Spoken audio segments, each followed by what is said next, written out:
నమస్తే, welcome to పూరా local. నేను మీ సంపత్ కుమార్. మనతోటి మాట్లాడడానికి బీజేపీ అధికార ప్రతినిధి ప్రభాగౌడ్ గారు ఉన్నారు. వారిని అడిగి మరిన్ని వివరాలు తెలుసు. నమస్తే మేడం. నమస్తే మేడం, సీఎం రేవంత్ రెడ్డి నేను సర్కార్ స్కూళ్ళను పెంచుతాను, సర్కార్ స్కూల్లో ఎడ్యుకేషన్ నాణ్యతను పెంచుతానని చెప్తూనే స్కూళ్ళను కూడా కుదిస్తానని చెప్తున్నారు. దీన్ని ఎట్లా చూస్తారు? అసలు ఆయనకి ఎంటైర్ తెలంగాణలో ఎన్ని సర్కార్ స్కూళ్ళు ఉన్నాయో ఆయనకు తెలుసా? అసలు ఎంతమంది విద్యార్థులు ఉన్నారో ఆయనకు తెలుసా? అసలు ముందు ఆయనకు ఆ లెక్క తెలుసుకోమని చెప్పండి. మనం గురుకుల పాఠశాలలు చూస్తే సరైన అల్పాహారం కూడా లేని పరిస్థితులు మనం చూస్తున్నాం.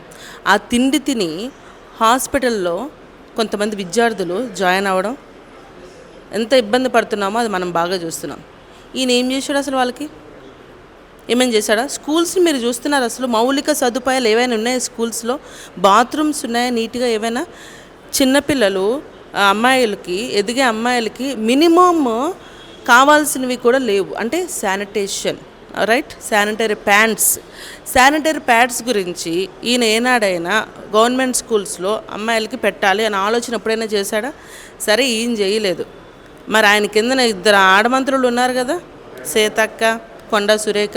మరి వాళ్ళు ఏమైనా ఆలోచించారా? ఎంతసేపు వీళ్ళు కమిషన్ల కోసం తప్పగాని పిల్లలకి ఏ విధంగా మంచి చేయాలనేది ఆలోచించేది ఏమీ లేదు. వాళ్ళ ఫుడ్ బాగోదు, మౌలిక సదుపాయాలు ఉండవు. ఏ గవర్నమెంట్ స్కూల్కి వెళ్ళి చూసినా కూడా ఉత్తుత్తు పెయింటింగ్లు తప్ప రియల్గా క్లీన్ అండ్ గ్రీన్ ఎక్కడైనా మనం చూసామా? ఎక్కడా లేదు. ఈయన మాటలన్నీ డైవర్షన్ పాలిటిక్స్, ఉత్తుత్తి మాటలు అన్నమాట. ఎంతమంది విద్యార్థులు చదువుతున్నారో కూడా తెలియలేని పరిస్థితులు ఈరోజు రేవంత్ రెడ్డి ఉన్నాడు. ఎన్ని గవర్నమెంట్ స్కూల్స్ ఉన్నాయో కూడా లెక్క ప్రాపర్గా తెలియని మనిషి ఆయన ఏం చేస్తాడండి ప్రజలకి? పేరుకి ఎడ్యుకేషన్ మినిస్టర్ కూడా ఆయనే.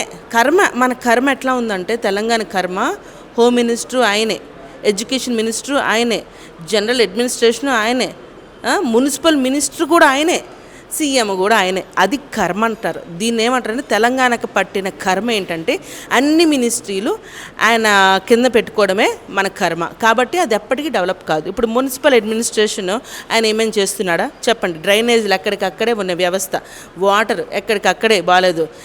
ఆ మధ్య మీకు ఇంకోటి నేను మీకు క్వశ్చన్ అడగాలి, మీడియా వాళ్ళకి అడగాలి.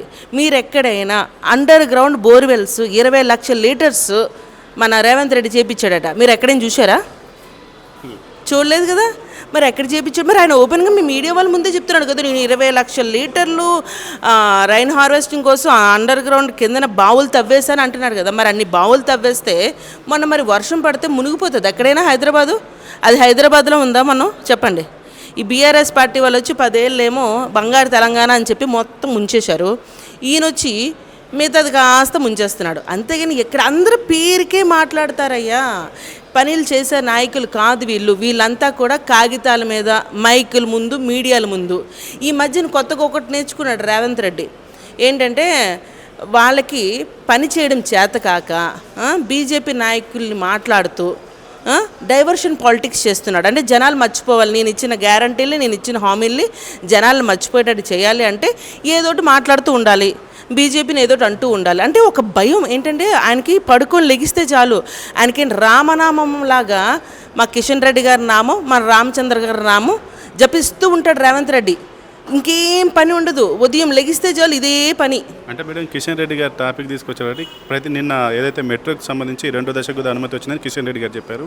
కానీ మొదటి దశకు సంబంధించిన 13,600 కోట్లు మీరు రిలీజ్ చేయలేదు, మేము ఎల్ఎన్ తోటి ఒప్పందాలను ఎట్లా చేసుకోవాలి అని చెప్పి ఆయన మాట్లాడుతున్నారు. దీనిపైన టెక్నికల్ ల్యాగ్ అనేది ఉంటుంది ఖచ్చితంగా. మీరు టెక్నికల్ ప్రాపర్గా సబ్మిట్ చేయండి.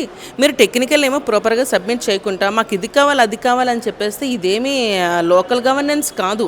కేంద్ర ప్రభుత్వం నుంచి రావాలంటే అన్ని పర్ఫెక్ట్గా లెక్క ఉండాలి. దేనికి ఎంత పెడుతున్నాం, ఏం వాడుతున్నాం అనేది ఉండాలి. లేకపోతే ఏమవుద్దంటే చూడండి, అంతమంది కాళేశ్వరం ప్రాజెక్ట్ కానీ, తర్వాత మన పవర్ ఎనర్జీస్ దానికి కూడా ఏమైంది, ఎక్కడెక్కడో పురాతనవి వాడలేనివి ఎక్విప్మెంట్స్ తెచ్చుకోవడం వల్ల ఈరోజు చాలా అవస్థ పడ్డారు వాళ్ళు. అవునా? అలాంటి పరిస్థితి రాకుండా ఉండడం కోసం ఖచ్చితంగా టైం పడుతుంది. నువ్వు టెక్నికల్ అన్నీ ప్రాపర్గా సబ్మిట్ చేయి, ఖచ్చితంగా వస్తాయి. ఇక్కడ తెలంగాణకి అభివృద్ధికి మొదటి నుంచి ముందుండి పోరాడిన వ్యక్తులు భారతీయ జనతా పార్టీలోనే ఉన్నారు. రేవంత్ రెడ్డి ఏనాడైనా ఉద్యమంలో ఉన్నాడా? మీరు చెప్పండి. ఏనాడైనా రేవంత్ రెడ్డి ఉద్యమంలో ఉన్నాడా? తెలంగాణ ఉద్యమంలో ఏనాడు లేడు. ఆ టైంలో ఎక్కడున్నాడు? టీడీపీ మోచేతిని తాగుతూ కూర్చున్నాడు, అవునా? కానీ మా నాయకులు అట్లా కాదు. తెలంగాణ కోసం జైలుకి పోయారు. ఆఖరికి రామచంద్రరావు గారు కూడా తెలంగాణ కోసం జైలుకి వెళ్ళి వచ్చిన నాయకులు. వీళ్ళందరూ ఉద్యమం చేసిన నాయకులు. రేవంత్ రెడ్డి లాగా ఓటుకు నోటు కేసులో జైలుకి వెళ్ళి వచ్చేసిన నాయకులు కాదు. ఇక్కడ సపోర్ట్ ఎవరికి ఉందంటే రేవంత్ రెడ్డి, కేటీఆర్ ఒకే బాటలో నడుస్తున్నారు. పైన తిట్టుకుంటారు, నైట్ ఏమో కలిసిపోతారు. ఆల్రెడీ కేసీఆర్ ఫామ్ హౌస్లో కూర్చున్నాడు. ఇప్పుడు ప్రజెంట్ కేటీఆర్ కూడా ఫామ్ హౌస్లోనే కూర్చున్నాడు కాబట్టి బయట ఇన్ని ఇష్యూస్ జరుగుతున్నా, ఖమ్మం అమ్మాయి ఇష్యూ జరుగుతున్నా బయటకు వచ్చి మాట్లాడట్లేదు. సిగ్గులేని నాయకులు వీళ్ళు ఏంటంటే అప్పటికప్పుడు మీడియా ముందు మాట్లాడతారు తప్ప. కానీ ఖమ్మం అంత ఇష్యూ జరిగింది, మరి వాళ్ళు బీఆర్ఎస్ నాయకుడే కదా చేశాడు, ఆ లుచ్చాగాడే కదా చేశాడు. మరి ఆ లుచ్చాగాడు చేస్తుంటే ఈ కేటీఆర్ ఏం చేస్తున్నాడు? గారెలు తింటున్నాడా ఫామ్ హౌస్లో కూర్చొని వాళ్ళ బాబుతో పాటు? చెప్పండి, వాళ్ళ అయ్యతో పాటు గారెలు తింటున్నాడా? బయటకు వచ్చి మాట్లాడడానికి నోరు లేదా? ఈ పెయిడ్ ఆర్టిస్టులు ఉన్నారు కదా, బీఆర్ఎస్ పార్టీ పెయిడ్ ఆర్టిస్టులు, మరి వాళ్ళు ఏం చేస్తున్నారు? ప్లకార్డులు పెట్టుకొని తిరుగుతారు కదా. మరి ఈ రోజున ఎందుకు వాళ్ళందరూ ప్లకార్డులు పట్టుకొని బయటికి తిరగట్లేదు అంటే వాళ్ళ దృష్టిలో మేము ఈ అమ్మాయి కాదా? ఎంత దారుణం చెప్పండి. 12 ఏళ్ల పాపని నువ్వు అఘాయిత్యం చేసి 4వ ఫ్లోర్ నుంచి కిందకు తోసేసి చంపేశావు. ఇంత దారుణం జరిగితే కేటీఆర్ నోట్లో గుడ్డలు పెట్టుకున్నాడా? ఏం పెట్టుకున్నాడు నోట్లో? ఇప్పుడు ఎందుకు మాటలు రావట్లేదు కేటీఆర్కి? కేసీఆర్ కానీ కేటీఆర్ కానీ ఆ కింద దద్దమ్మలు కానీ ఎవరైనా కూడా స్టేట్మెంట్ ఇచ్చారా? ఇవ్వలేదు. రేవంత్ రెడ్డి ఏంటంటే బఫూన్, సర్కస్లో ఉన్న బఫూను ఎట్లా ఆడమంటే అట్లా క్యాబినెట్ అంతా ఆడుతారు. సో ఈ క్యాబినెట్ అంటే ఏంటంటే ఒక సర్కస్ క్యాబినెట్ అనమాట. ఈయనేమో బఫూన్. ఈ బఫూన్ ఎట్లా చెప్తే అట్లా వాళ్ళు ఆడతారు. సో ఈ బఫూన్కి ఏంటంటే పని పాటు ఉండదు. మోదీ లేస్తే చాలు బీజేపీ నాయకులు నామస్మరణ చేయడమే ఈయన పని. ఇలాంటి వాళ్ళు దేశాన్ని ఏముద్ధరిస్తారు, తెలంగాణని ఏముద్ధరిస్తారు? ప్రజలు కూడా తెలంగాణని వీళ్ళు కావాలని అనుకోవట్లేదు. ఎందుకంటే ఈరోజు నిరుద్యోగ సమస్య చాలా ఎక్కువైపోయింది.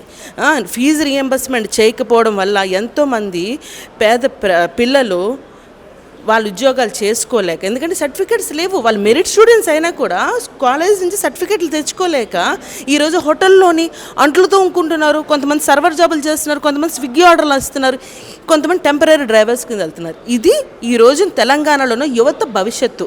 ఇలాంటి యువత భవిష్యత్తు కోసమా సీఎం రేవంత్ రెడ్డిని గద్దె మీద కూర్చోబెట్టింది? కాదు కదా. ఆయన ఆ రోజున గద్దె ఎక్కడం కోసం అన్ని అబద్ధాలు మూటలు చెప్పాడు. ఈరోజు ఎక్కడ కుర్చీ కదిలిపోతుందేమో, ఇంకొక 2.5 సంవత్సరాలు కాపాడుకోవాలని చెప్పి ఇంత మూట వెళ్తున్నాడు ఢిల్లీకి. కానీ ఆ మూటలన్నీ కూడా జనాలు చూస్తున్నారు. నువ్వు ఎన్ని మూటలు ఎక్కడిచ్చినా నీకు అధిష్టానం మంచి మార్కులు ఇవ్వచ్చు, కానీ ప్రజలు నీకు ఏ రాడు మంచి మార్కులు ఎవరే రాళ్ళు ఇచ్చి కొట్టే పరిస్థితి త్వరలోనే వస్తుంది. నువ్వు మా బీజేపీ పార్టీని ఎన్ని మాట్లాడినా అది మాకు మంచి జరుగుతుంది. ఎందుకంటే నీ భయం ఏంటో మాకు తెలుస్తుంది. మాకెంత భయపడుతున్నావు, ఎందుకంటే నెక్స్ట్ వచ్చేది తెలంగాణలో భారతీయ జనతా పార్టీ కాబట్టి నువ్వెంత భయపడుతున్నావో మాకు క్లియర్గా తెలుస్తుంది. కాబట్టి ఈరోజు నిద్ర లెగిస్తే చాలు మా నామస్మరణే, ఇంకొక పనే లేదు. మీరు చూడండి, మైకులు ముందు పెడితే చాలు కిషన్ రెడ్డి గారిని అంటాడు, రామచంద్ర గారు. అంటే ఇప్పుడు ప్రతిపక్షంగా బీఆర్ఎస్ బదులు బీజేపీని చూస్తున్నారు. ఆయనకు కాంగ్రెస్కి ధీటుగా బీజేపీ ఎదుగుతుందని ఆయన భావిస్తున్నారు అనుకుంటున్నారు. ఇక్కడ కాంగ్రెస్ పోయింది, బీఆర్ఎస్ ఎప్పుడో పోయింది, తొంగలోకి వెళ్ళిపోయింది. ఎందుకంటే ఆ కూతురు కవిత ఉంది కదా, ఆ కవిత ఆల్రెడీ తొంగలో తొక్కేసింది ఆ లిక్కర్రాని. సో ఇప్పుడు ఏంటంటే బీఆర్ఎస్ పార్టీకి ఎవరు లేరు, కాంగ్రెస్ని చూసేవాళ్ళు లేరు. ఇంక నెక్స్ట్ ప్రత్యామ్నాయం ఎవరు ఉన్నారు ఈ తెలంగాణలో? ఒక భారతీయ జనతా పార్టీ తప్ప ఇంకొక పార్టీ ప్రత్యామ్నాయం లేదు. కాబట్టి ఖచ్చితంగా మేమే వస్తాం. ఆ భయం కూడా ఉంది మీరు చూడండి, ఎలక్షన్ ముందు కాంగ్రెస్లో నుంచి చాలామంది చేరికలు బీజేపీలోకి వస్తాయి. ఆఖరికి రేవంత్ రెడ్డి కూడా బీజేపీ కండువ వేసుకోవడానికి చివరిలో ప్రయత్నం చేస్తాడు ఖచ్చితంగా. అయితే ఇంకోటి, రేవంత్ రెడ్డికి సిద్ధరామయ్య ఎఫెక్ట్ పట్టుకుందంటే మీరేమంటారు? చూడండి, వీళ్ళు రకరకాలు మాట్లాడుకుంటారు, కానీ మేము నమ్మేది ఒకటే స్టాండ్. ఫైనల్గా మేమేంటి అనేది జనాలు ఆల్రెడీ చూసేశారు. మొన్న వెస్ట్ బెంగాల్ ఎలక్షన్లో చూసారా లేదా? సర్ పేరు మీద ఎంతమంది 90 లక్షల దొంగ ఓట్లు, అంటే దొంగ ఓట్లు, చనిపోయిన వాళ్ళ ఓట్లు, మైగ్రెంట్స్, అన్ని ఓట్లతోని అంతకుముందు 3 టర్ములు దీది చేసింది. మరి మొన్న ఎస్ఏఆర్ రాగానే ఏమైంది? మొత్తానికి తుడిచిపెట్టిపోయింది. నెక్స్ట్ ఇప్పుడు తెలంగాణలో కూడా ఈ భయం పట్టుకుంది ఎవరికి? బీఆర్ఎస్ పార్టీకి, కాంగ్రెస్ పార్టీకి. ఎక్కడ రోహింగ్యా నోట్లు పోతాయా, ఎక్కడ మేము చచ్చిపోయిన నోట్లు పోతాయా అని చెప్పి భయం పట్టుకొని ఈరోజు దాన్ని కూడా నెగిటివ్ కింద తయారు చేస్తున్నారు. కానీ చూడు, ఇక్కడ మేము అందరం చదువుకున్న వాళ్ళమే. ఎస్ఆర్ రావడం వల్ల ఎంత ఉపయోగం ఉందో మనకే బాగా తెలుసు, అంతే కదా. సో ఈ రోజున రియల్ ఓటింగ్ జరుగుతుంది ఇన్ ఫ్యూచర్లో. అంటే ఇప్పుడు నెక్స్ట్ వచ్చే దగ్గర నుంచి రియల్ ఓటింగ్, ఎవరైతే రోహింగ్యాలు ఉన్నారో, మైగ్రెంట్స్ ఉన్నారో, ఎవరైతే చనిపోయిన వాళ్ళ ఓట్లు ఉన్నాయో, దొంగ ఓట్లు ఉన్నాయో, ఇవన్నీ కూడా పోతాయి. అందుకని మేము కాన్ఫిడెంట్గా చెప్తాం, దొంగ ఓట్లు పోయిన తర్వాత తెలంగాణకి అసలైన నికాసైన భారతీయ జనతా పార్టీ వస్తుంది.